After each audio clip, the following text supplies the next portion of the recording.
Hi, everyone. Welcome to episode 101 of the All Dolphins podcast. We have started the odometer all over again. So I guess we're going to go with number one. If we go on best player by jersey number, yes. Don't give me that. Don't give me that look. Let me just say it already. Yes, Tua has earned that title already. Don't give me. And yes, I would put him ahead of Gary Apremian, who was the Dolphins place kicker of the 1970s for a long time. Also the author of maybe the dumbest play in Dolphins history. Since I have made the habit, look at Omar showing the Dolphin Cup. I have made the practice. My wife went shopping and she saw a cup and a mug with the Dolphins. You know, since they're doing so well, and everybody's buying in, and so she bought me a nice, pretty mug for my water, since I'm always drinking water. In mine, I have the plain whatever color that is. You gotta step your game up.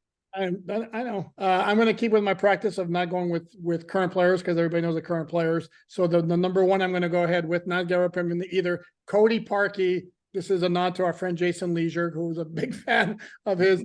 Kicked for the Dolphins for one season in 2017. Actually was really, really good. Tied the franchise record for field goal accuracy in the season.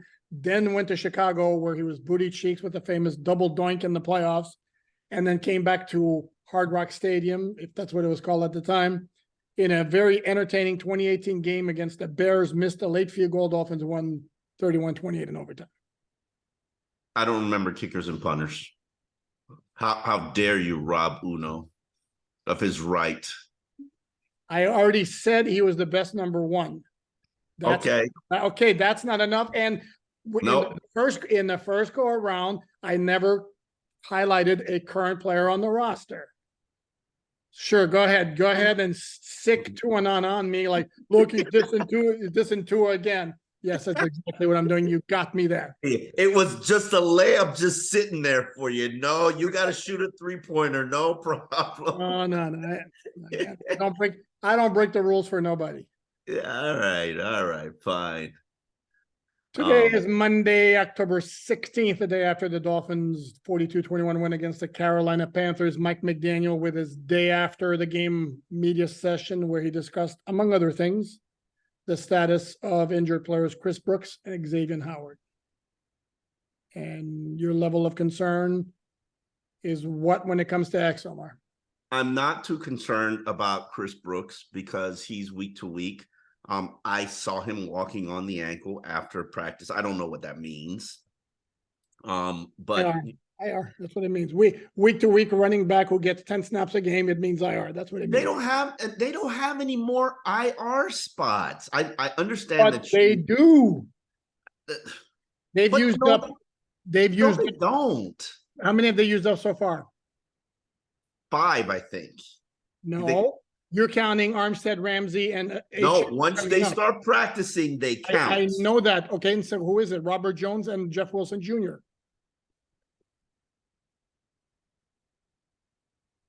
So you're saying that we're not going to begin practicing Eric Luzakama and River Craycraft?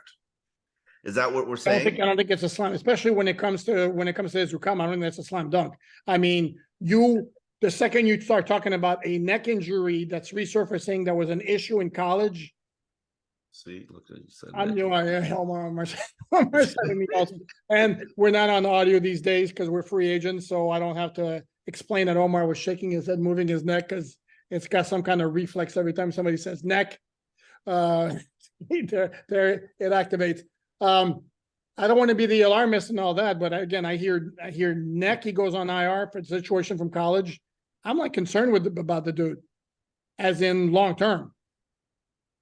Okay, let's get back to the injuries. Okay. And since you're just gonna go on your spending spree for everybody gets IR with the possibility of returning. Oh, you get IR, you get IR, He's a rookie free agent. No offense to Chris Brooks, who I like a lot, but yes, you do like a lot. You are. Can we not pretend? Can we not? I'm a card-carrying member of the. You are a card-carrying member of the Chris Brooks fan club. But Jeff Wilson is coming back. We know.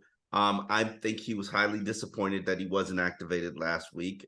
Jeff Wilson wants his bite of the apple with this offensive line and this run game. I will, as I said yesterday, Savon Ahmed, he had his turn. He had his turn. It wasn't spectacular. Okay, now Jeff Wilson probably will get his turn this week. Even though they don't exactly do the same things, I think you can put Raheem Mostert in the Savon Ahmed role and Jeff Wilson in the Raheem Mostert role and see where we go. They were the number 1 and number 2 backs all last season and probably will just resume that role. But the one that I'm a little bit more concerned about is Xavier Howard. One, he's your best cornerback. I would argue to you, he's probably still your best defensive player. I'm going through what? Who's better? Are we basing this on performance? No, not necessarily. We're basing this on respect level from defenses. Oh, that's fair. I think offensive coordinators would mention his name before they mention anybody else. And Maybe they're not Chris- really going at him. I gotta look up what his passer rating is and the attempts. But I mean, whoever's on the other side is getting attacked. And Thielen was killing Miami from the nickel. Cater, he's going to be in my stock report as another stock down performance. And no disrespect for what he did, but Adam Thielen was eating, and it wasn't Eli Apple who was getting cooked. Sometimes, yes. I mean, Eli Apple was getting cooked. But yeah, cooked, filet mignon cooked. I would, and that's my concern. All right, you already know that your secondary is mediocre, not booty cheeks, just mediocre. And you take away Xavier Howard, who we all know once Xavier's got the growings, they never get better; they get worse. And then he isn't the same caliber of player.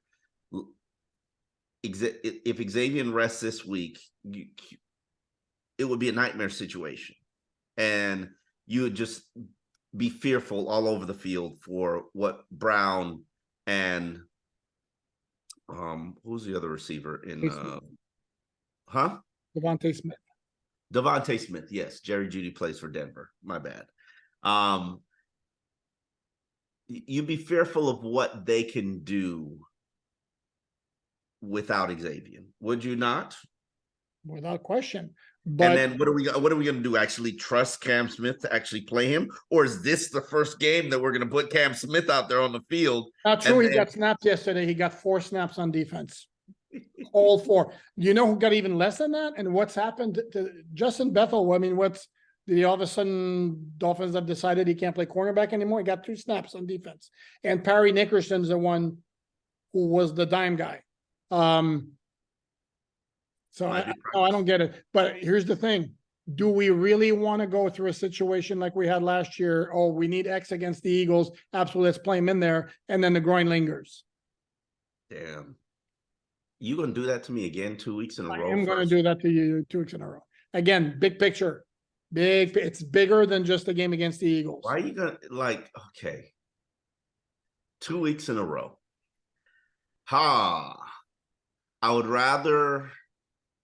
Would I rest X all week and play him Sunday night? Yes. X, knowing X wants the challenge. X absolutely would want to play against the Philadelphia Eagles. He loves the challenge, seeks the challenge. However, he'd probably want to be 100%. So do I rest him all week and try him on Friday and see where I am? Probably. Yeah. But what is my alternative? Tell me what's my alternative. Eli Apple and Justin Bethel? Get pressure on Hurts and make him uncomfortable. I mean, he wasn't great yesterday.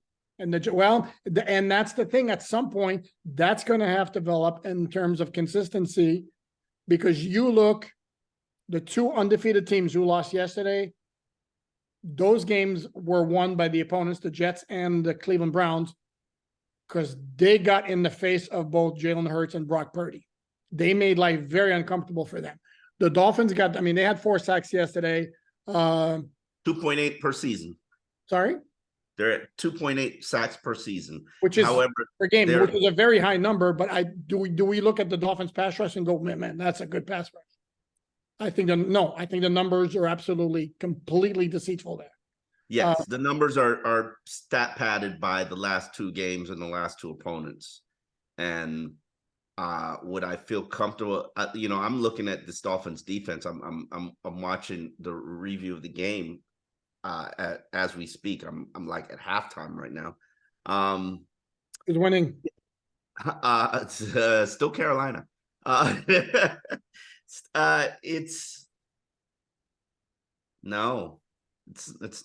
still not good. I agree. It's still not good. Still would give me concern, issues, cause for alarm. Will you get beat up in the trenches this week against the Eagles? I mean, that to me is the game. That's you can say whatever you want about the Alabama quarterbacks and Philadelphia's weaponry. Even though Philadelphia's got a great secondary, even though I know Darius Slay is injured. Yeah. Can you get pressure on Jalen Hurts? And on top of that, if Jalen Hurts is going to scramble around, which we pretty much know he is, who's going to shadow him? Which one of your linebackers do you actually trust? Because my trust level for either of the inside linebackers are about this big. Take somebody strong too to bring you. I don't know if you saw the play yesterday where he's got a linebacker draped all over him. While that's going on, he's throwing a pass on the move to A.J. Brown about 15 yards downfield. I mean, don't worry about that. He's not Josh Allen. I've seen worse. That was look at the replay before you poo-poo it, because that was a completely sick play. I mean, he's literally got a guy dragging on his one arm and then basically throwing with the other arm. I mean, that was impressive stuff. But no, I agree with you that this is a game in the trenches, and the Dolphins got beat in the trenches. Yeah. Wasn't a good game for Raekwon Davis. Emmanuel Agba. Good game for Christian Wilkins. Money game. Against Buffalo? No, I'm talking about against the Carolina Panthers. Oh, yeah, no. Christian's been coming on, as I wrote last week on alldolphins.com, where you can read our stuff for free. He's been coming on, and he's adding to his pass rush impact. And in fact, I did the 5 biggest plays of the game in terms of significance, not the biggest yardage and all that. And he had a sack at a time when it was 21-14 in the third quarter that ended a drive that set up the Dolphins, that forced a punt. The Dolphins went down to score and made it 28-14, and they never led by less than that after that. And that was to me, that was a key play in the game. And so was the stopping the fake punt, with props to Duke Riley for being aware, and not drifting back too much. But I'm with you. This is a game that's about the trenches for the most part. The Dolphins did not do well in that department against Buffalo. This is that kind of test, and the Buffalo that the Dolphins saw is a different Buffalo than we saw last night against the Giants. That is for sure. Yeah. I wrote a column for alldolphins.com where I'm at the point now where I can officially say with all kind of confidence that this is a Super Bowl caliber team. Now, your concerns with the column, which I think we should address, sure, is the fact that, well, we could say this after we see how they perform against the Eagles, but I will say, no matter how they perform against the Eagles, I don't think it changes my opinion, just because, one, you're not playing with Teron Armstead. You're probably not going to play with Connor Williams. You still don't have Jalen Ramsey back. If X plays, if he doesn't play, and I understand the opponent has other issues as well, but I don't think you have to worry about the Eagles until you get to the biggest game, and 2, I don't think a win or a loss on the road at 8 p.m. national television will alter the outcome of this season, which looks like it's about at 12 wins. But Omar, again, you don't have to change. It's your opinion. It's your column. But you're twisting my words again. I didn't say they had to win Sunday. No, you said it would be. They can't lose 48-20 like they did against Eagles, because we're going to be fair about this and give the Dolphins props for spanking the really bad teams on their schedule. But their schedule so far has been woof. You a You schedule? you can roll your eyes all you want. And look at the, hold on. Are you a schedule snob? Did you not read what I wrote you and argue any of the points I'm making? The Dolphins have 3 really convincing wins, all at home, against the 1-5 Denver Broncos, the 1-5 New York Giants, and the 0-6 Carolina Panthers. Okay, they have 2 wins on the road. They won by 2 against the Chargers, who are 2-2 and have a really bad defense, and they won by 7 against New England, which is 1-5. So for me, before has imploded since they've lost to the Dolphins.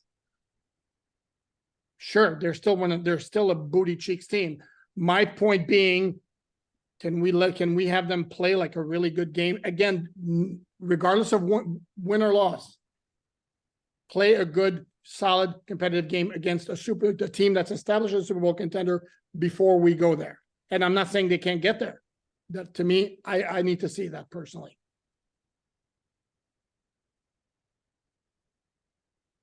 This is a part where Omar is actually considering giving me a point here. I don't think anything that happens next week is a precursor for who they are. Let's say Liam Eichenberg starts and we ride the Eichenberg Express again against the most fierce defensive line that we will face all season. There is none there. Good enough to smoke Carolina. Again, I mean, you're going up in weight class here. Can you handle the different weight class? That's the thing. Yeah, but did I have the prep or the am I wearing the right gloves? Did I train for this game, for this fight? Is making. But again, based on the teams they beat, what game tells you, boom, that's a Super Bowl contender, other than putting up crazy numbers against really bad teams? At home. I don't like this narrative that the schedule, look at their schedule. Like when we were talking about the schedule before we began the season, which is why I don't like doing that whole schedule bull crap, because I never like evaluating the schedule before you actually begin the season, because one, you never know if the Giants are going to have 4 of their starting offensive linemen out. Hell, look at what the Giants did last night against the Buffalo Bills. And with Tyrod minus a bunch of starters on the offensive line. Who I like, by the way, Tyrod Taylor, who I like and should have won that game from the standpoint they should have been gotten back-to-back pass interference calls and been put at the 1 and put it the half-yard line. And maybe they score, maybe they don't. They didn't score at the end. Yeah. But I mean, they were still robbed. But you never know how a team is going to play. You never know what the injuries are. Like, I'll give you an example. You know, we're giving Buffalo all this props and credit. I still say that Josh Allen won't finish the season. Hell, I think he finished the game with a concussion last night. Like, and continued to play. You just don't know, which is why I can't sit here and say, oh, they haven't played anybody. Well, when they played the Chargers, just like when the Chargers play everybody, the Chargers are a real opponent, no matter what the record is. Before the Patriots got watered down by all these injuries where they lost 3 of their defensive starters, the Patriots were a respectable team. Now, okay, they're not respectable now. For the first time in 2 decades. But can you predict that? But Omar, again, when you played them? Hold on, but Omar, you see, this is where you can't go ahead and use, well, if they don't have Armstead, they don't have Connor Williams and all that, because when the Dolphins played New England, they didn't have their starting right tackle, who the Dolphins abused their backup. And the Chargers is a good win, but even though they won by 2, again, is it so unreasonable for me to want to see a good performance, win or lose, against a heavyweight before I stamped it? And by the way, I was the one before the season, not you, who was saying possibility ranged from missing the playoffs to going to the Super Bowl.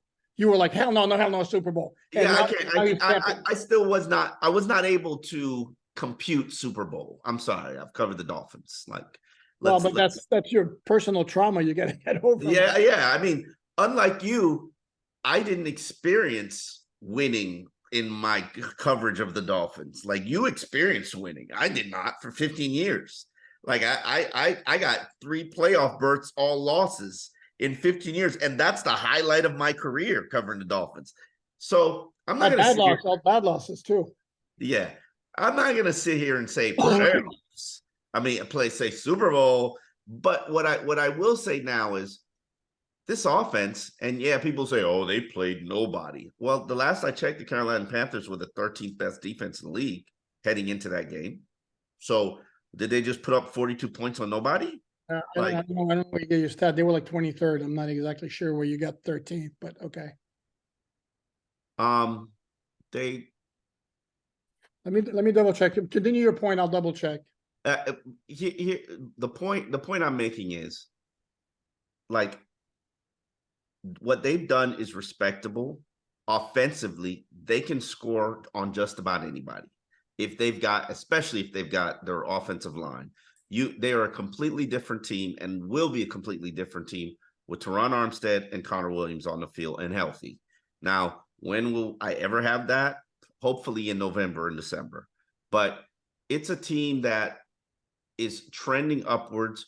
Offensively, they're on pace to be one of the best offenses in the NFL. And defensively, yeah, they got work to do. But supposedly, this Vic Fangio dude is supposedly super good at what he does. So I'm still waiting for him to show that he's super good at what he does. They are twisting and stunting a little bit more. They are playing a little bit more man. They are blitzing a little bit more. So hopefully they can continue to compromise and come to some middle ground in terms of what Vic wants them to look like and what they're comfortable with. And I think we're starting to see that now. Now, yes, it's been against bad teams, and it'll be very interesting to see what they do against the Philadelphia Eagles. But win or loss, I'm not going to sit here and say, oh yeah, they're fake, they're pretenders because they lost to the Eagles, no matter what the score is, because I think that this team has the chance to finish 12 wins, and 12 wins puts you home field advantage, and on any given Sunday, anybody can win, especially in the playoffs. Comes down to the game plan, and comes down to the preparation, and comes down to health and the performance of the quarterback. Okay, and then again, I'm gonna. By the way, I said corrected. The Panthers were 13th. They were 5th. Hold on, they were 5th in pass defense. They also were without their 2 starting safeties. But again, no, the Dolphins at home against an inferior opponent can score on anybody. Completely agree with you.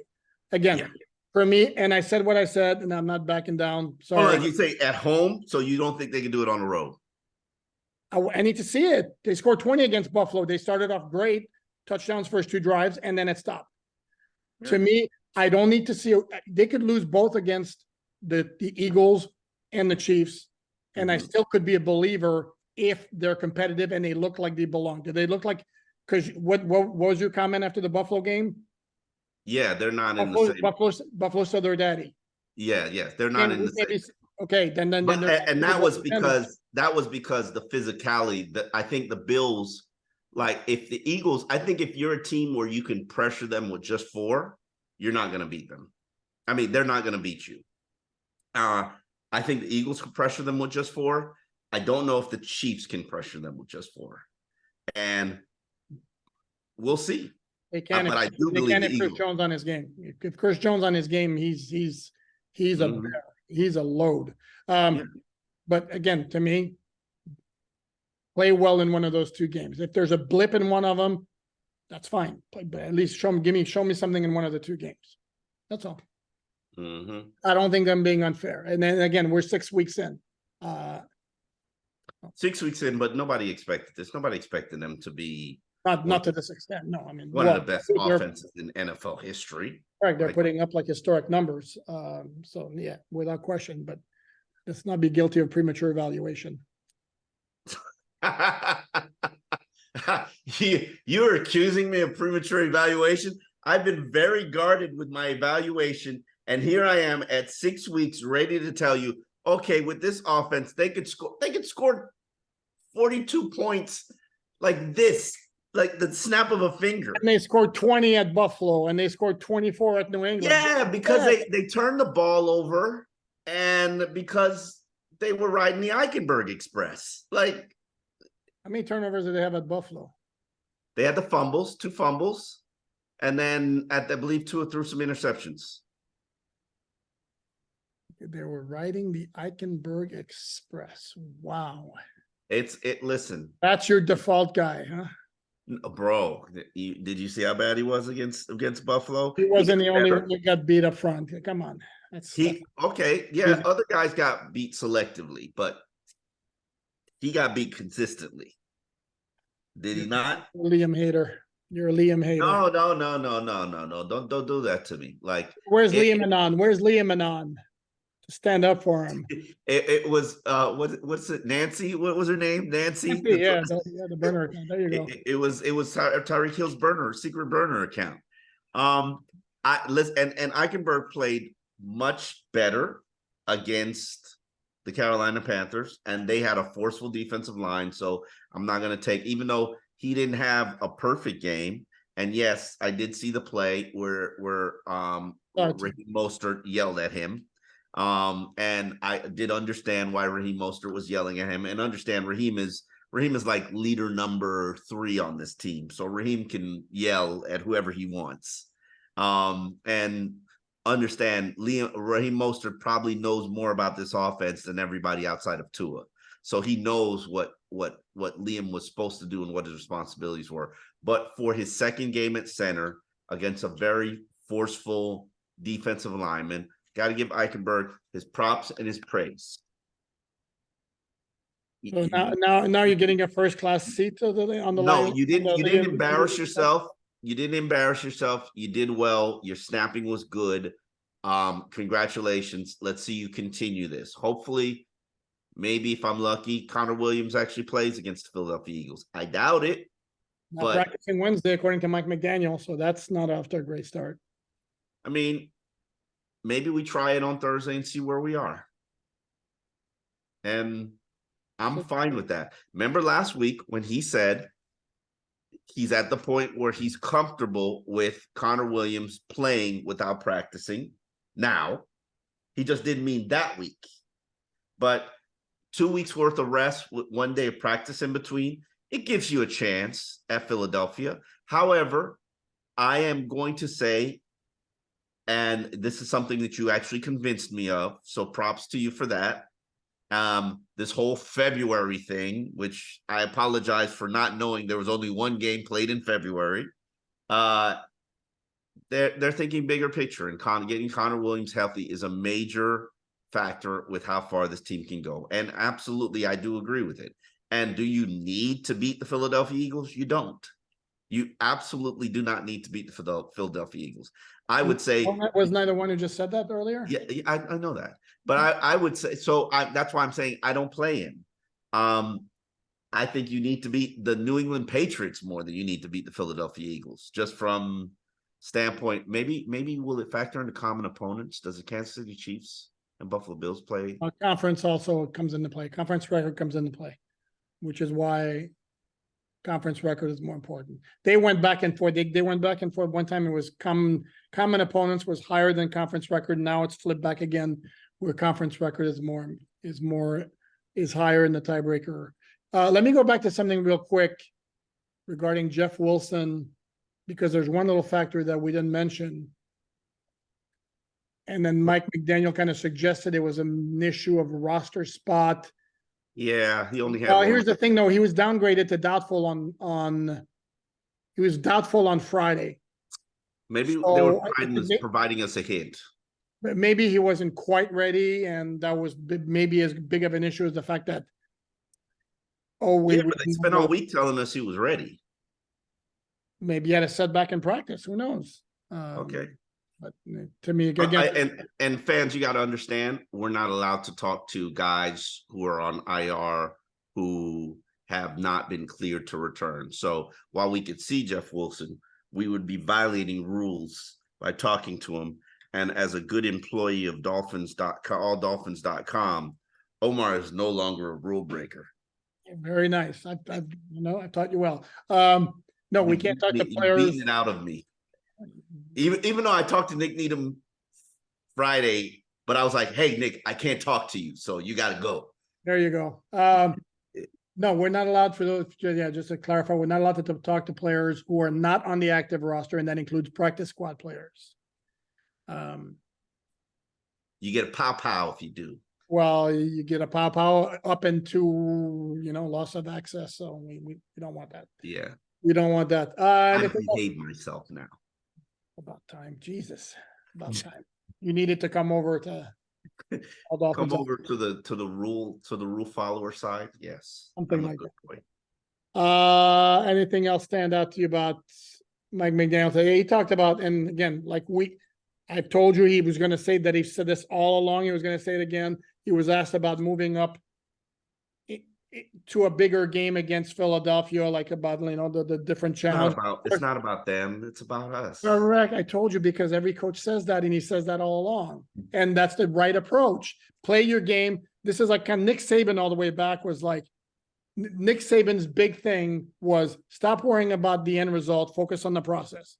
Do what you're supposed to do every day. No, which I found myself playing tennis and drilling that into my head. Stop worrying about the score and just, every shot and in every practice for the Dolphins, focus on what you need to do. Let the results take care of themselves. If you do what you're supposed to do, they'll be good.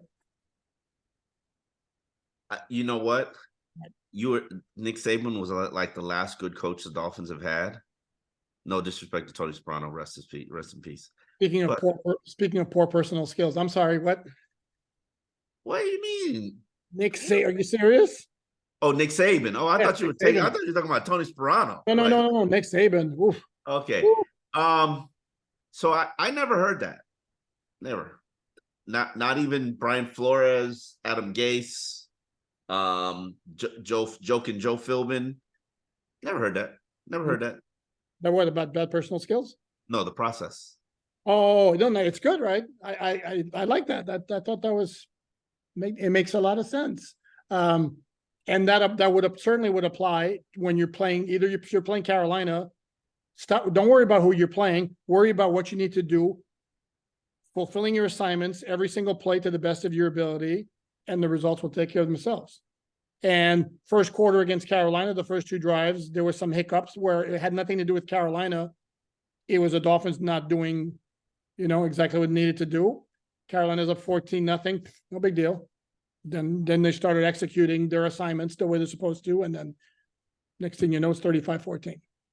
They're a very efficient team, not defensively, offensively, and they're humming on offense. And I don't even think they've reached their maximum potential, because right now, I don't think you're using Jalen Waddle like you used him last year. He's more of a possession receiver. You're certainly going to look completely different when you have Teron Armstead and Connor Williams there. You don't have Devon Achane. And Achan, my bad. Damn. I thought I did it right too. So I could honestly tell you, I said this on Twitter, I don't even think they've peaked yet. They haven't reached their full potential offensively. Yes, sir. Could the argument not be made that they're basically were at their peak in the Denver game, and come on. The Denver game without Jalen Waddle? Like they really needed Jalen Waddle with they had like 700 yards of offense. Seriously, could it have been better with Jalen Waddle? No, because whatever yards he would have gotten would have come off somebody else. Like, come on, dude, seriously, they scored they scored at will that day. Come on, really? No. That was not peak performance. That was. Damn. Yeah. I mean, you could have scored more if you wanted to. You could have. Okay, so they maybe next time they won't stop going when there's 2 minutes left and they're up 70-20. Yeah, and I personally think that Tua still hasn't played his best game yet. He still hasn't, as good as he's been and #1 rated quarterback. How dare you take a shot at him, dude? He was absolutely brilliant against the Chargers. I mean, seriously, brilliant. He played he was great against the Chargers. Okay, I'll take your word for it. I don't remember, but I'll take your word. Yeah, he was on against the Chargers.